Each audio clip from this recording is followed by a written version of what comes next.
ইল্লাহ আল্লাহ আল্লাহ আল্লাহ লা ইলাহা জিবরিল আয়ে জোলা জোলানে लोरी दीजिए शान जिबरील आए झोला झुलाने लोरी दीजिए शान सो जा रहमत आलम सो जा रहमत आलम दो जहां का सुल्तान बीजी अल्लाह अल्लाह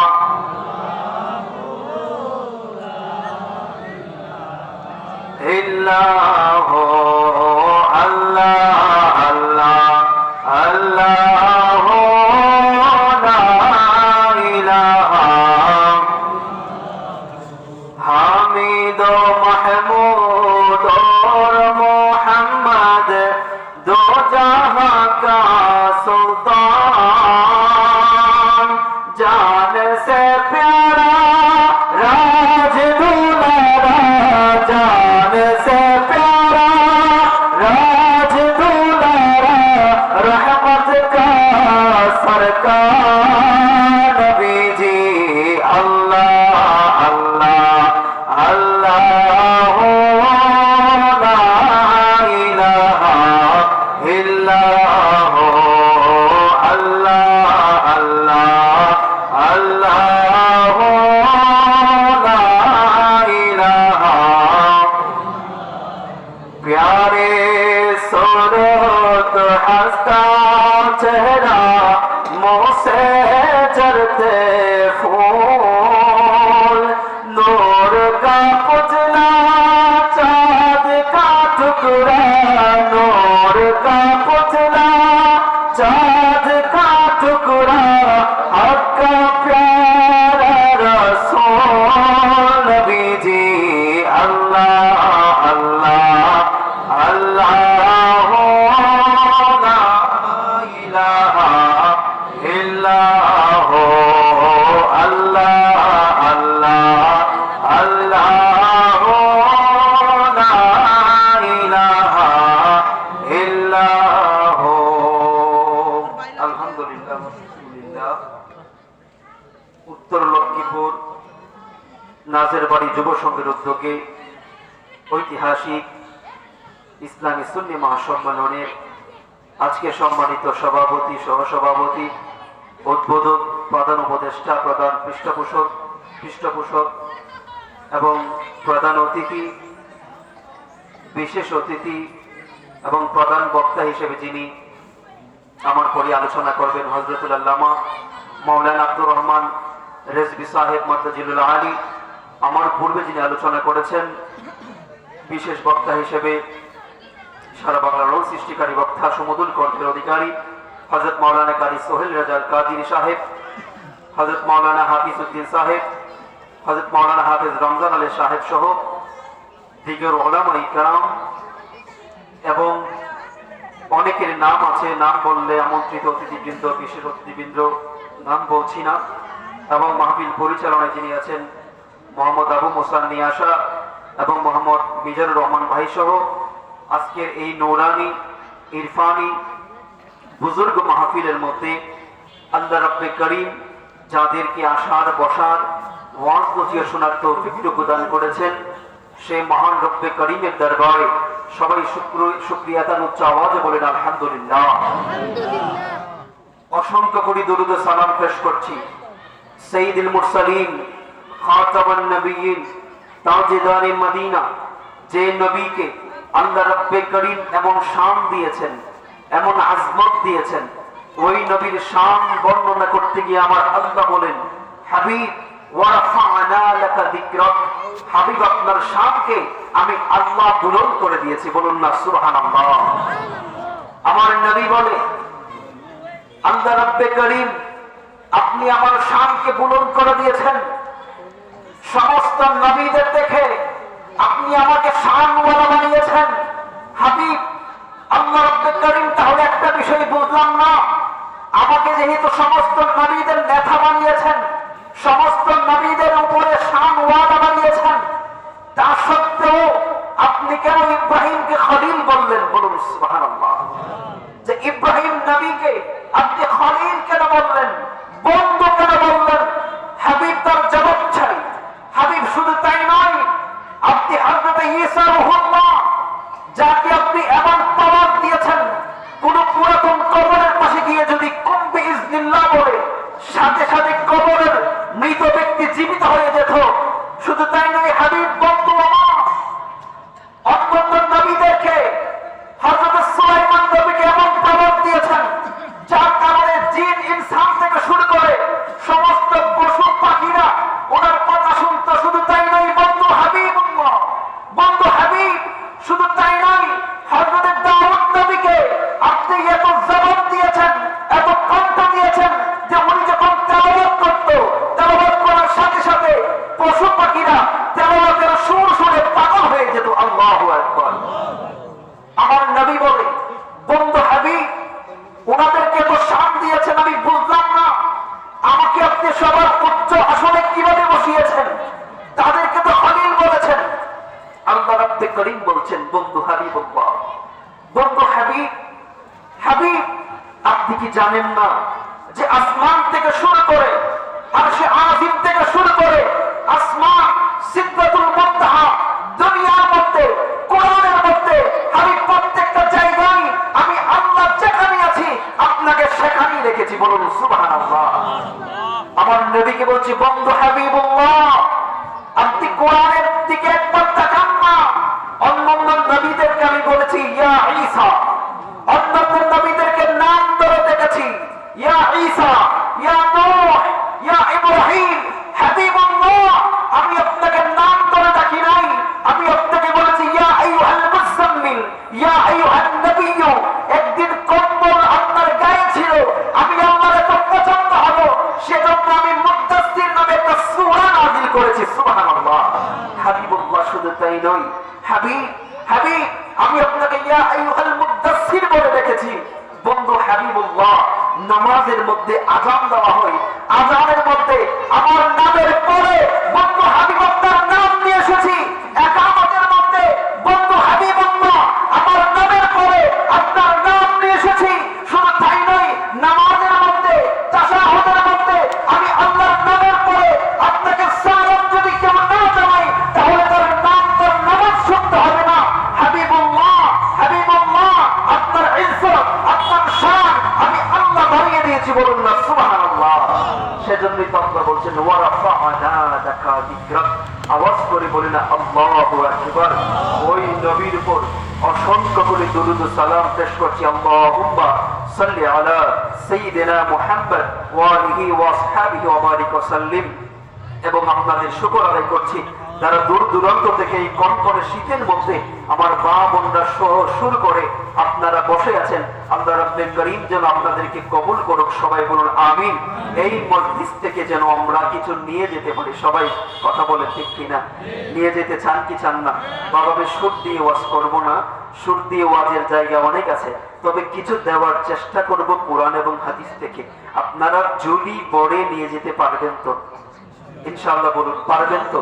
বাবা যারা বসবেন একটা জিনিস মাথায় রেখে বসবেন যে আজকের মাহফিল থেকে আমি কিভাবে আল্লাহর ওলি হব, কিভাবে আল্লাহ ওয়ালা হব, কিভাবে আল্লাহর নেক বান্দা হব, সেটা শিখে তারপর আমি সমাজের মধ্যে যখন আমি যাব, তখন নিজের মধ্যে সেটা প্রতিপালন করে আমি আল্লাহর ওলি হব। কথা বলেন ঠিক কিনা?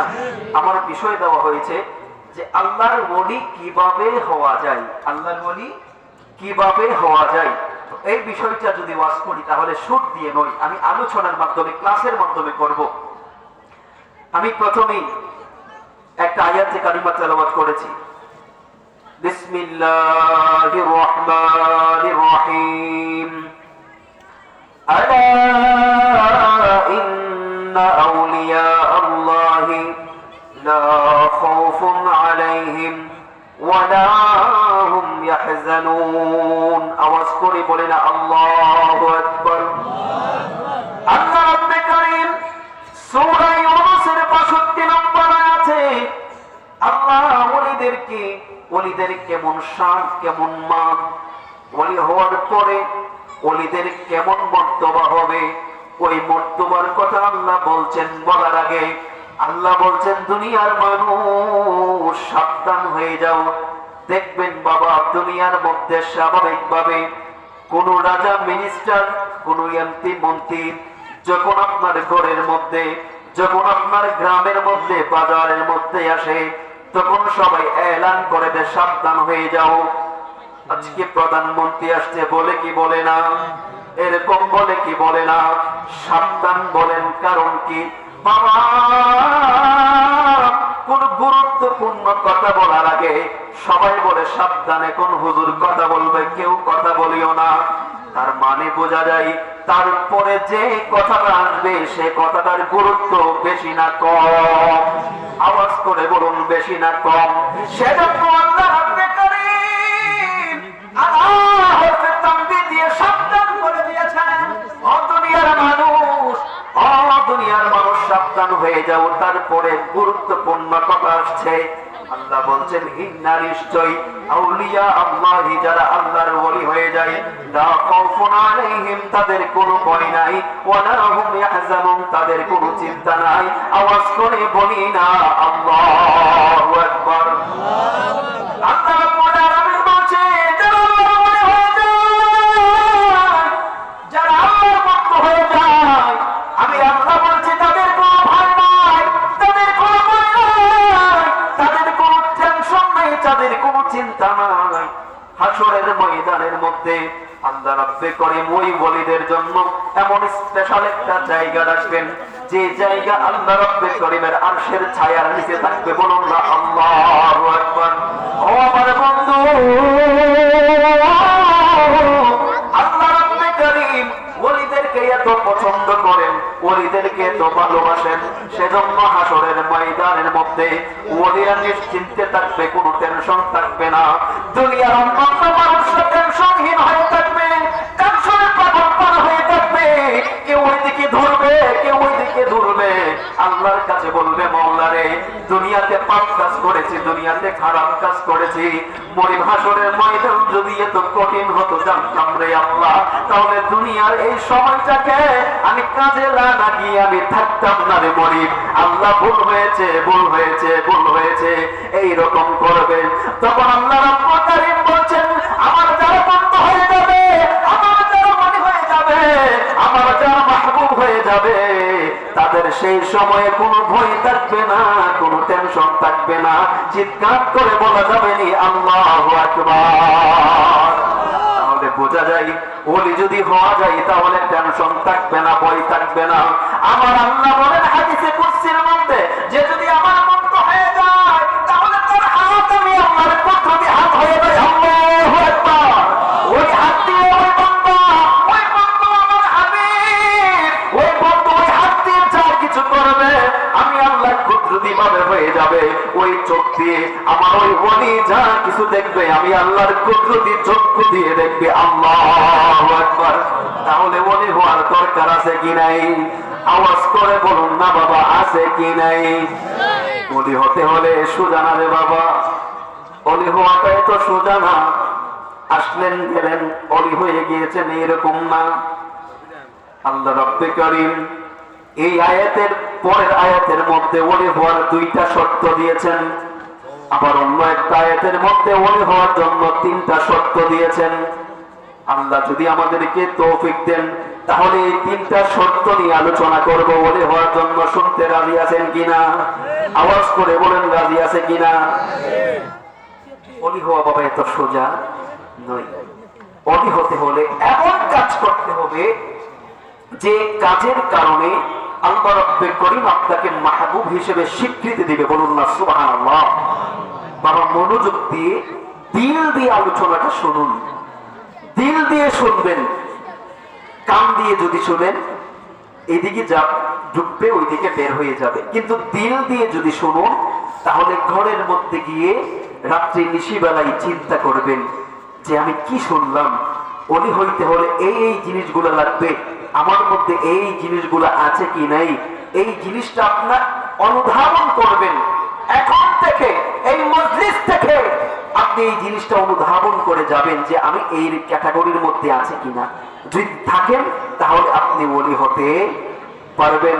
বাবারে আমার বন্ধুরা, আমার আল্লাহ রাব্বুল কারীম সূরাতুত তাওবা 119 নম্বর আয়াতে ওলি হওয়ার শর্ত বলে দিচ্ছেন। আল্লাহ বলছেন, বিসমিল্লাহির রহমানির রহিম, ইয়া আইয়ুহাল্লাযীনা আমানুত্তাকুল্লাহা ওয়া কুনু মা'আস সাদিকিন। আওয়াজ করে বলি না আল্লাহু আকবার। আল্লাহ রাব্বুল কারীম ওলি হওয়ার তিনটা শর্ত এখানে দিয়েছেন। ইয়া আইয়ুহাল্লাযীনা আমানু, হে ঈমানদারেরা। প্রথমে কাদের কথা বলেছেন? ঈমানদারের কথা বলেছেন। সূরা ইউনূসের 63 নম্বর আয়াত আল্লাহ বলেন, আল্লাযীনা আমানু, আল্লাযীনা আমানু, আর যারা ঈমান এনেছে, ওয়া কানু ইয়াত্তাকুন, এবং যারা পরহেজগার তাকওয়াবান। তাহলে আল্লাহ ওখানে দুইটা শর্ত দিয়েছেন, ঈমান এবং তাকওয়া, ঈমান এবং তাকওয়া। আর ওই আয়াতে আমানুর পরে ইত্তাকুল্লাহ বলছেন, আল্লাহকে ভয় করো। আল্লাহকে ভয় করার নামই হলো তাকওয়া। বলুন না সুবহানাল্লাহ। আয়াতের শেষে বলছেন, ওয়া কুনু মা'আস সাদিকিন, এবং সত্যবাদী আল্লাহর ওলিদের সঙ্গ লাভ করো। বলুন না সুবহানাল্লাহ। তাহলে এখানে বিষয় কয়টা আসছে? তিনটা বিষয়। বিষয় কয়টা আসছে? তিনটা বিষয়। একটা হলো প্রথমে আপনাকে ঈমান আনতে হবে, প্রথমে আপনাকে ঈমান আনতে হবে, ঈমানের পর তাকওয়াবান হতে হবে, ঈমানের পর তাকওয়াবান হতে হবে। তার মানে সর্বপ্রথম ফার্স্ট যে আপনার প্রথম নম্বর যে শর্ত, সেটা হলো ঈমানকে মজবুত রাখতে হবে। আপনার ঈমান যদি মজবুত হয়ে যায়, আপনার ঈমান যদি সুদৃঢ় হয়ে যায়, তাহলে আল্লাহর ওলি হওয়ার প্রথম স্টেপ আপনি অতিক্রম করে ফেলবেন। সেজন্যই আমরা ঈমানের প্রতি এত জোর দেই। কথা বলেন ঠিক কিনা? আর ঈমান এমন একটা বিষয়, যদি ঈমান না থাকে, আপনি যদি 1000 বছর ইবাদত করেন, কোনো কাজে আসবে না।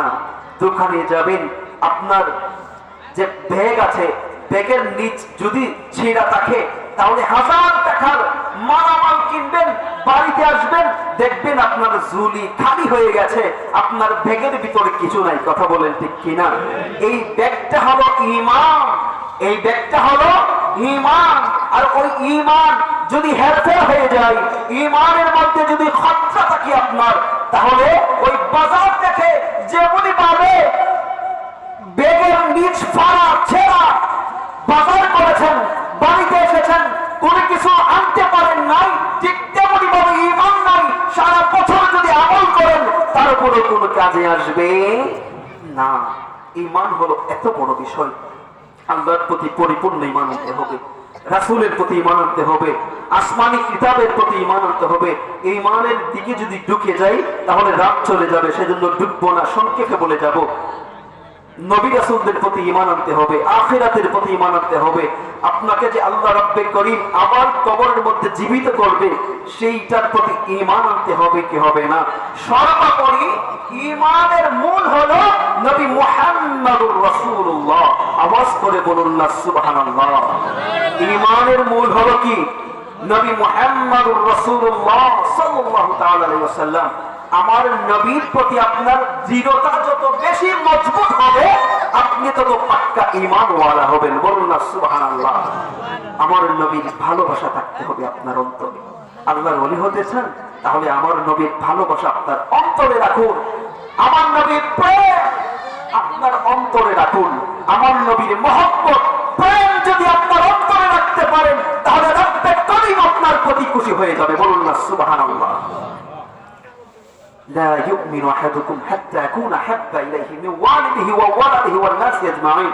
আমার নবী বলেন, দুনিয়ার মানুষ ততক্ষণ পর্যন্ত তুমি ঈমানদার হতে পারবে না, যতক্ষণ না তুমি আমি নবীকে তোমার সন্তানের চেয়ে, তোমার পিতামাতার চেয়ে, সমস্ত মানুষের চাইতে আমি নবীকে বেশি না ভালোবাসবে, ততক্ষণ পর্যন্ত তুমি ঈমানওয়ালা হতে পারবে না।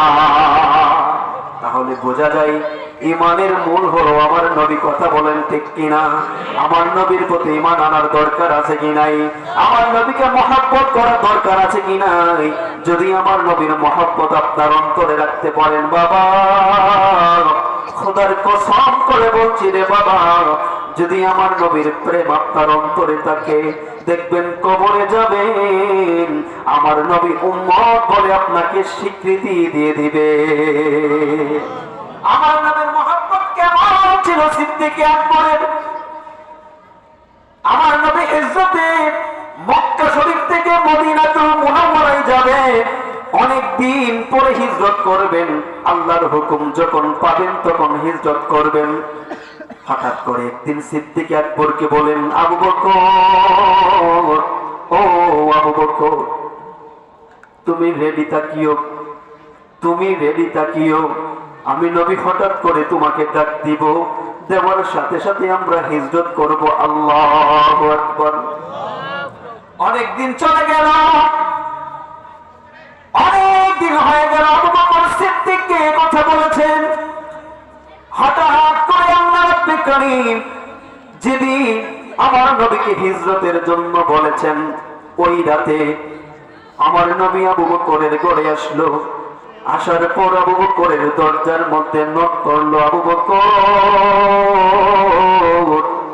ও আবু বকর।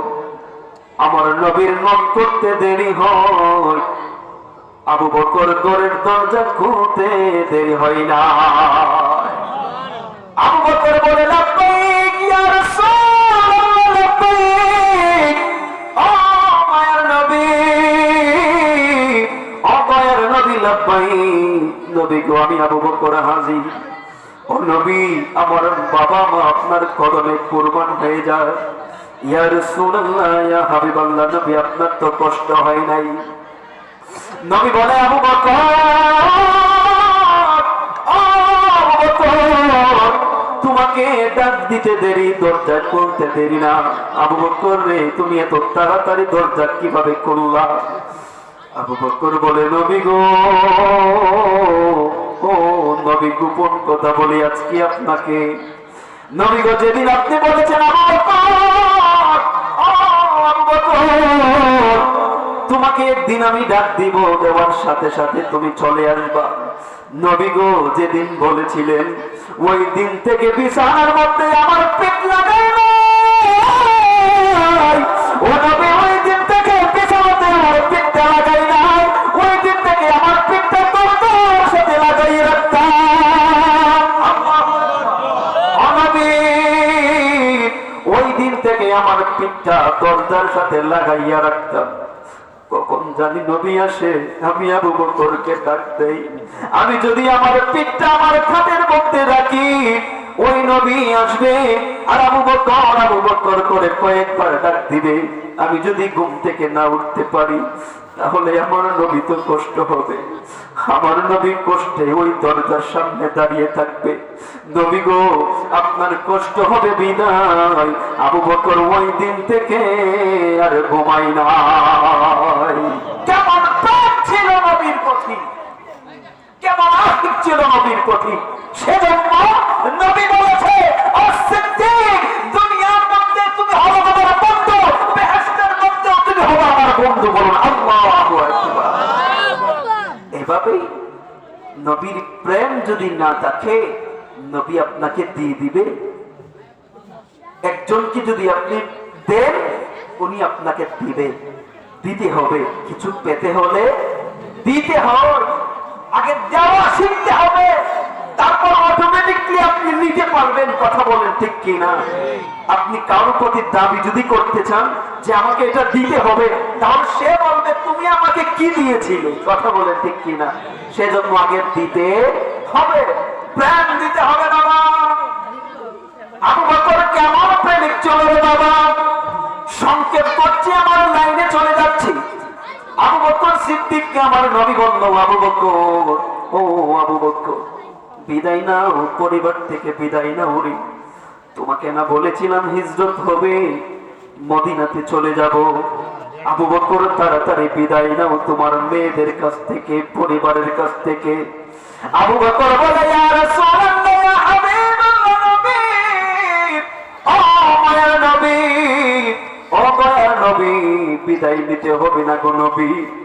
আমি প্রত্যেক দিন যখন ঘুমাই, প্রত্যেক দিন যখন দরজার পাশে আইসা আমার পিঠটা দরজার পাশে লাগাই, লাগানোর আগে আমি প্রত্যেকটা দিন, যেদিন থেকে গো নবী আপনি বলেছিলেন এই ঘরের মধ্যে আমাকে ডাক দিবেন, ওই দিন থেকে যতদিন আমি ঘুমাই, প্রত্যেক দিন আমার পরিবার থেকে বিদায় নিয়ে ঘুমাই। আল্লাহু আকবার! কেমন প্রেমিক ছিল, কেমন আশিক ছিল। হিজরতের রাতে আবু বকর সিদ্দিক আমার নবীকে নিয়ে সাথে নিয়ে রওনা হয়ে গেল। আবু বকর হাঁটছে, আমার নবীও হাঁটছে। হঠাৎ করে আবু বকর একবার আমার নবীর ডানে যাই, আবু বকর আবার একবার আমার নবীর বামে যাই, আবু বকর আবার আমার নবীর পিছনে যায়।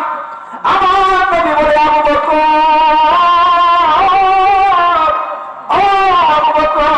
এমন কেন করছো রে, পাগলের মতো এমন কেন করছো? একবার ডানে যাও, একবার বামে যাও, একবার পিছনে যাও। আবু বকর বলে, হুজুর, তার কারণটা আমি বলছি আপনাকে। একবার ডানে যাই, তার কারণটা হলো, ডান দিক থেকে যদি কোনো মুশরিক কাফের আপনি নবীর উপর তীর মারে, আবু বকর থাকতে আপনার শরীর মুবারকে একটা ফুলের আসরও আমি দিতে দেব না। ও নবী গো, যদি তীর আসে আগে আবু বকরের কলিজা ভেদ করবে। আল্লাহু আকবার! আবু বকর, তাহলে আপনি কেন যাও? আবু বকর বলে, ইয়া রাসূলুল্লাহ, ইয়া হাবিবাল্লাহ, মায়ের নবী, ও দয়ার নবী গো, বামে যাই, যদি বাম দিক থেকে কোনো কাফের মুশরিক তীর মারে, তাহলে আপনার নবীর উপর যেন আগে না লাগে, আগে যেন আমি আবু বকরের বুকে লাইগা যাই। আল্লাহু আকবার! নবী বলে, আবু বকর, ডানে বললাম, বামে বললাম রে, পিছনে কেন যাও? আবু বকর বলে, নবী গো, কাফের মুশরিকরা পিছন দিক দিয়ে আসতেছে।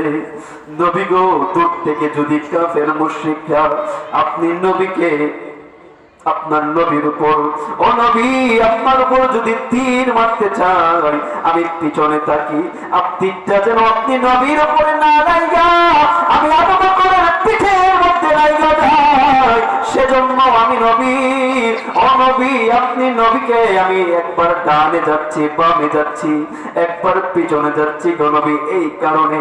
আমার নবী বলে, আবু বকর,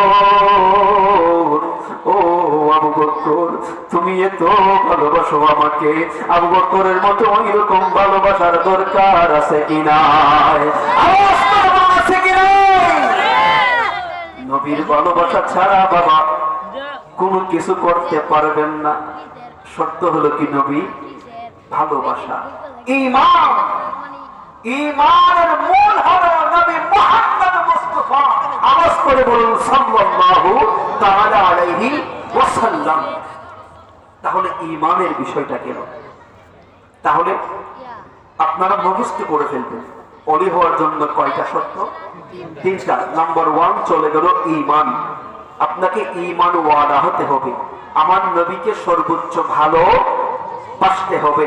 তারপর দ্বিতীয় নম্বর আসুন, দ্বিতীয় নম্বরের মধ্যে আল্লাহ সুবহানাহু ওয়া তাআলা বলছেন, ওয়া কানু ইয়াত্তাকুন, এবং তাকওয়াবান হতে হবে, এবং তাকওয়াবান হতে হবে, পরহেজগার হতে হবে। আল্লাহর ভয় আপনার মধ্যে আসতে হবে। আল্লাহর ভয় যদি আপনার মধ্যে চলে আসে, দেখবেন আপনার দ্বারাতে কোনো খারাপ কাজ সংগঠিত হবে না। খারাপ কাজ করতে যাবে, হঠাৎ করে স্মরণ হবে, রব্বে করিম তো সব দেখছেন, আল্লাহ তো সবকিছু শুনছেন।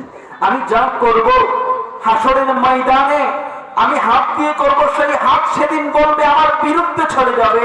রব্বে করিম ওই হাত দিয়ে সেই খারাপ কাজটা করেছে।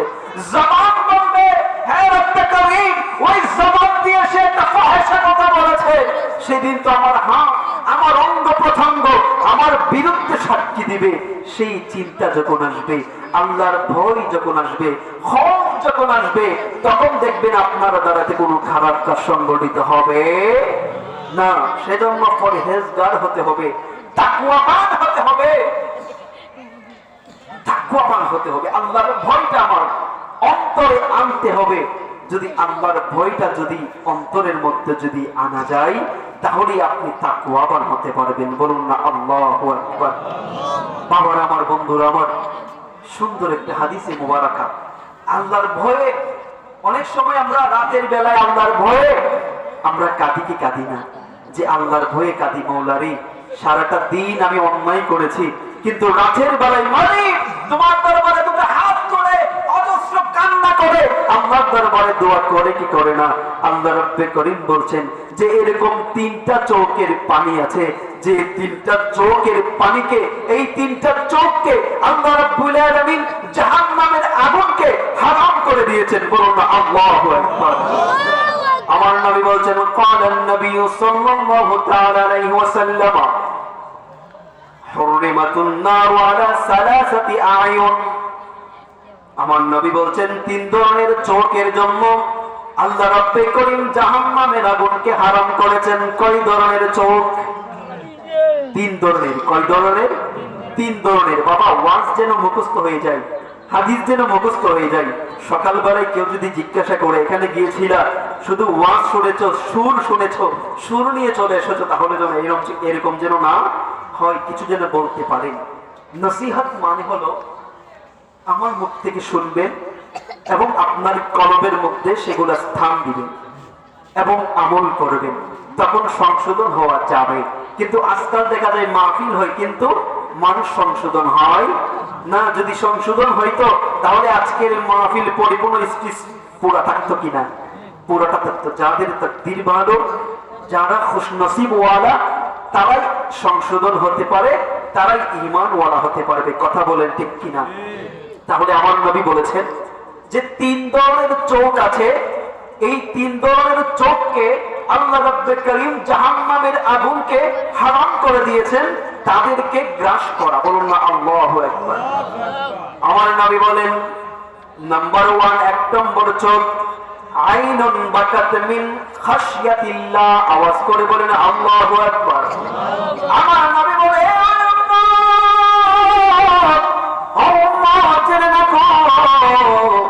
এক নম্বর চোখ হলো যে চোখ আল্লাহ রাব্বে করিমের ভয়ে রাতের বেলায় কাঁদে। বলুন না আল্লাহু আকবার। রাব্বে করিমের ভয়ে যে চোখটা সব সময় কাঁদে, ওই চোখকে আল্লাহ রাব্বে করিম জাহান্নামের আগুনে জ্বালাবেন না।